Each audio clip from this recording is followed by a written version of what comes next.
Hey everyone, welcome back to my YouTube channel. I am Harshita Chaudhary, a forensic science student at National Forensic Sciences University, Gandhinagar.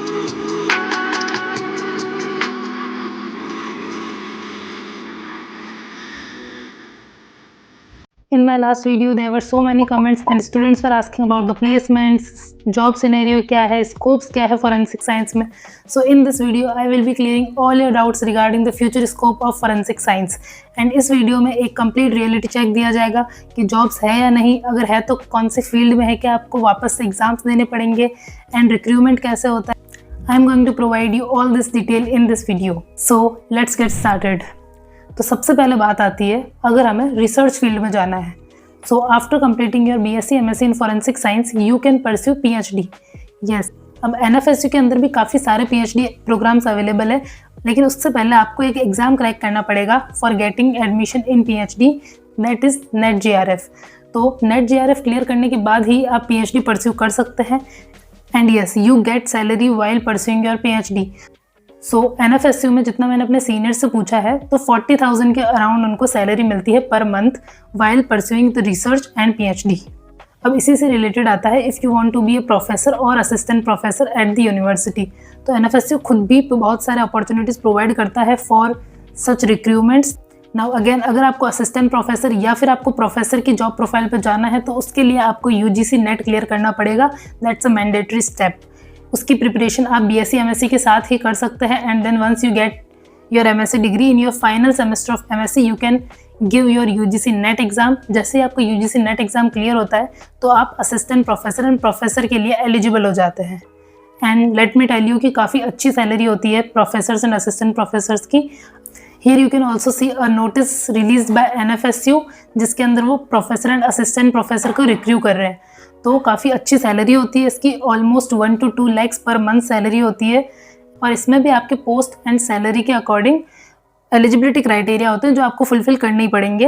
Like some courses demand की mandatory PhD होनी ही चाहिए, कुछ के अंदर होता है कि आपका यूजीसी नेट मैंडेटरी क्लियर होना चाहिए, एंड कुछ के अंदर जो कॉन्ट्रेक्चुअल बेस्ड होते हैं उनमें सिर्फ आप अगर बीएससी एमएससी भी करते हैं तो आपको अच्छी जॉब अपॉर्चुनिटीज़ मिल जाती है. So after discussing about PhD, research and academic professions, let's discuss about the college placements कि क्या इस कोर्स को करने के बाद में आपको कॉलेज प्लेसमेंट्स प्रोवाइड करता है. ऑनेस्टली जितने placements BTech, MTech, MSc cyber security, BBA, MBA के स्टूडेंट्स के लिए आता है उतने इस फील्ड में नहीं होते कैंपस प्लेसमेंट्स. एंड इसका एक मेन रीज़न ये भी है कि it is completely a government based sector. तो अगर आज इंडिया में कोई भी क्राइम होता है तो आप अपने बेसिस पे प्राइवेटली जाके या अपने खुद से इन्वेस्टिगेशन नहीं कर सकते. उसके लिए आपको किसी न किसी गवर्नमेंट ऑर्गेनाइजेशन के थ्रू ही जाना पड़ेगा एंड वहाँ पर से जुड़ना पड़ेगा. बट स्टिल कुछ कैंपस प्लेसमेंट होते हैं इस फील्ड में भी. एंड इस बार भी कुछ प्राइवेट कंपनीज आई थी एंड काफ़ी स्टूडेंट्स के प्लेसमेंट भी हुए हैं. एंड अब काफ़ी सारे स्टूडेंट बोल रहे थे कि हमें तो कहीं प्लेसमेंट्स वगैरह दिख ही नहीं रहे हैं, कि बीएससी एमएससी में कहीं बता ही नहीं रहा है कि प्लेसमेंट है या नहीं. तो बताएगा कहाँ से. In 2026 itself first batch pass out हुआ है of this particular course. Yes, BSc MSc integrated course का फर्स्ट बैच ही 2026 में पास आउट हुआ है. And here are all our seniors जिनका अलग अलग कंपनीज में प्लेसमेंट्स हुआ है. Private companies like Eventus Securities, Miles Education and Niva Bupa Health. And again packages की रिगार्डिंग इतनी डिटेल्स नहीं है, as I have already told you कि ये फर्स्ट बैच ही पास आउट हुआ है, तो अभी इस रिगार्डिंग इतनी डिटेल्स नहीं अवेलेबल है. तो कैंपस प्लेसमेंट्स डिस्कस करने के बाद लेट्स डिस्कस जहाँ पे सबसे ज़्यादा रिक्रूटमेंट होते हैं फॉरेंसिक साइंस के स्टूडेंट्स के एंड जहाँ पे मेजर रोल है इनका, एफएसएल्स, सीएफएसएल्स एंड डीएफएसएस. तो एफएसएल्स एंड सीएफएसएल्स क्या होते हैं? They are forensic science laboratories and central forensic science laboratories. तो हर स्टेट की अपनी एक फॉरेंसिक साइंस लेबोरेटरीज होती है, उसके अलावा कुछ सेंट्रल फॉरेंसिक साइंस लेबोरेटरीज होती है and also there is a directorate of forensic science. तो यहाँ पे आप बनते हैं forensic scientist. And yes, there are a lot of different posts here. यहाँ पे आप साइंटिफिक असिस्टेंट बन सकते हैं, सीनियर साइंटिफिक ऑफिसर बन सकते हैं, junior scientific officer, director. So here is a hierarchy of all the posts available at FSLs and CFSLs. Now her post के लिए एक स्पेशल एलिजिबिलिटी क्राइटेरिया होता है जिसको आपको फुलफिल करना पड़ेगा. ऐसा नहीं है कि आपने अगर सिर्फ बीएससी एंड एमएससी कर रखी है एंड आप चाहते हैं कि आप डायरेक्टर पोस्ट पे पहुंच जाए, तो ऐसा नहीं होगा. एंड यहाँ आपको पेशेंस रखना पड़ेगा. फॉर एग्जाम्पल अगर आपने BSc MSc फॉरेंसिक साइंस करी and you joined at the post of scientific assistant, तो वहाँ से आपको सीनियर साइंटिफिक ऑफिसर बनने में कम से कम 7-8 साल लगेंगे। तो आपको उतना पेशेंस रखना पड़ेगा क्योंकि ये एक एक्सपीरियंस का फील्ड है एंड डायरेक्ट आप जैसे ही कोर्स खत्म करते हैं आपके पास इतना एक्सपीरियंस नहीं रहता है कि आप इतने हाई प्रोफाइल के क्रिमिनल केसेस सॉल्व कर सके। तो it's a field of patience and जितने भी सैलरी आप इनकी देख सकते हैं, सैलरी काफ़ी अच्छी है। तो अगर आप सीनियर साइंटिफिक ऑफिसर की पोस्ट पे पहुंचते हैं तो your salary is going to be around 1 to 1.5 lakhs per month. And let me tell you कि मेजोरिटी ऑफ जो भी फॉरेंसिक साइंस स्टूडेंट्स हैं वो FSLs एंड CFSL ही ज्वाइन करना चाहते हैं।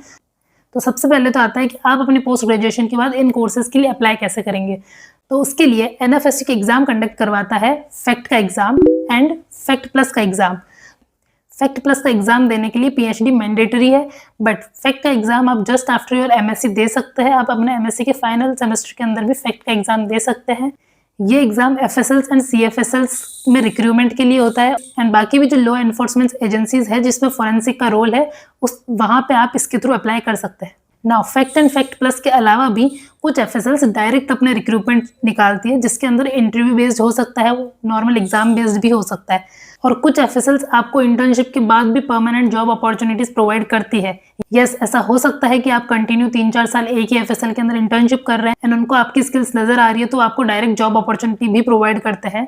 So that's how you can join FSLs and CFSLs। It can be based on fact exam, interviews और डायरेक्ट रिक्रूटमेंट एज वेल।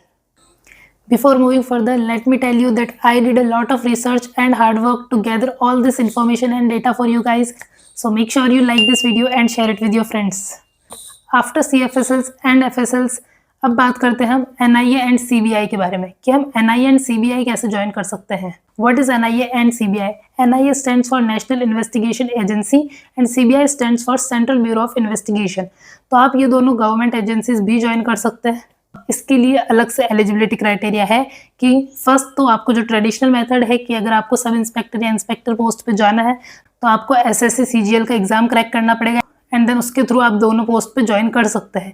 इसके अलावा कुछ डायरेक्ट रिक्रूटमेंट भी लेती है ये एजेंसीज। यहाँ पे आई विल शो यू कि NIA ने अभी अपना रिसेंट नोटिस निकाला है जिसमें they were asking about the crime scene investigators, forensic experts, वो भी अलग अलग फील्ड में like fingerprint experts, DNA profiling के लिए, explosive officers, ballistics officer and cyber crime officers as well.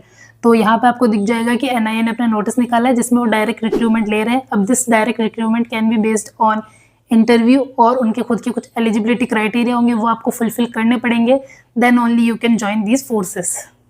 तो उनके लिए आप एक एवरेज सैलरी मान के चल सकते हैं कि अराउंड 70,000 to 1.5 और 2 lakhs तक की ये सैलरी जाती है if you are at a good post. अब बात करते हैं अगर आपने NFSU से अपना BSc MSc integrated programme in forensic science complete किया है तो उसका भी कुछ तो बेनिफिट होना चाहिए ना।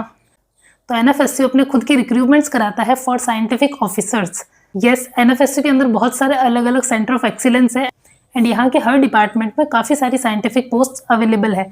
लाइक जब अहमदाबाद में प्लेन क्रैश हुआ था एंड अभी दिल्ली के अंदर बॉम्ब ब्लास्ट हुआ था तो वहाँ पे भी फॉरेंसिक टीम्स अवेलेबल थी NFSU की।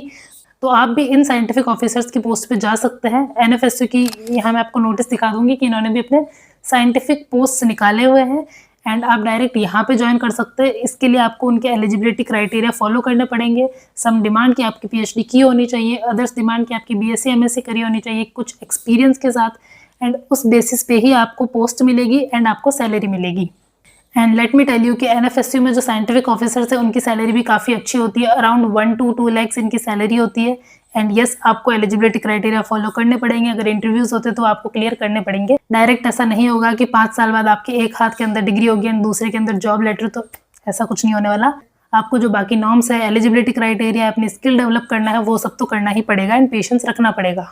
इसके बाद आप पुलिस एंड CID जैसी लॉ एनफोर्समेंट एजेंसीज भी ज्वाइन कर सकते हैं। यस, डॉक्टर सालू के तो जो CID, पुलिस ये सब है ये भी अपने फॉरेंसिक एक्सपर्ट्स के लिए अलग से रिक्रूटमेंट निकालते हैं।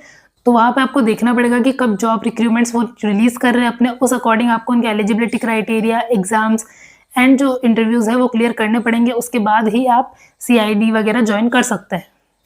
एंड फाइनली बात करते हैं करंट सिनेरियोज के अकॉर्डिंग जो सबसे ज़्यादा ग्रोइंग फील्ड है साइबर सिक्योरिटी। तो यस, आप BSc MSc integrated forensic science के टाइम पे MSc में आप अपना साइबर फॉरेंसिक्स या फिर डिजिटल फॉरेंसिक जिसको बोलते हैं वो आप चूज कर सकते हैं as your elective subject. And then you can go for campus placements as well. वहाँ पे आपको compete करना पड़ेगा, बीटेक एमटेक साइबर सिक्योरिटी के स्टूडेंट से भी करना पड़ेगा, एमएससी साइबर सिक्योरिटी के स्टूडेंट से भी करना पड़ेगा। ऑल्सो इसके अलावा आप साइबर फॉरेंसिक्स करके जो private firms and private companies है उनके अंदर ज्वाइन कर सकते हैं।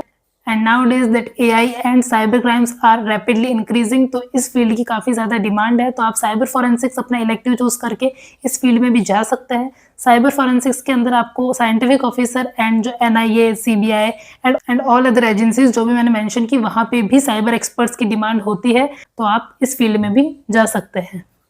So these are all the scopes in the field of forensic science जो मैंने आपको इस वीडियो में बता दिए हैं। आई होप कि अब आपका इस रिलेटेड कोई डाउट नहीं होगा कि कैंपस प्लेसमेंट्स होते हैं या नहीं, जॉब्स है या नहीं, एंड जो भी आपके बाकी डाउट्स थे। Definitely jobs are there but you have to reach that level and आपको आपकी स्किल्स डेवलप करनी पड़ेगी। As I have already told you, if your sole purpose is to earn money then this field might disappoint you.